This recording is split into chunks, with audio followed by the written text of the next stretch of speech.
Баршаңызға сәлем. Бүгін сіздермен пиццаға томат, яғни соус дайындаймыз. Ол үшін қызанағымызды осылай видеодағыдай кесіп аламыз. Содан соң ыстық суымызды құйып 10 минутқа қойып қоямыз. Мінеки 10 минут өтті. Осылай қабығы оңай алынатын болады. Барлығын қабығынан ажыратып шығамыз.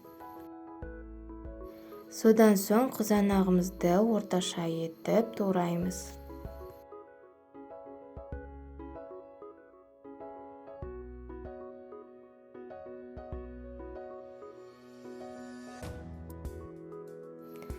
Ендігі табамызға май құйып, қызанағымызды саламыз, орташа отта қуыратын боламыз. Осылай араластырып отырамыз.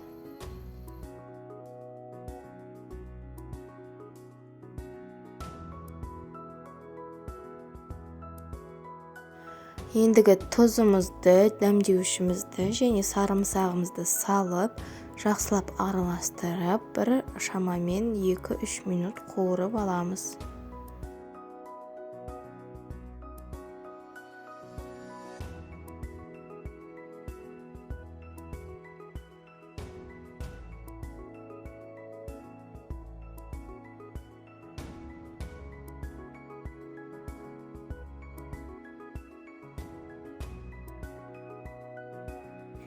Мінеки дайын болды.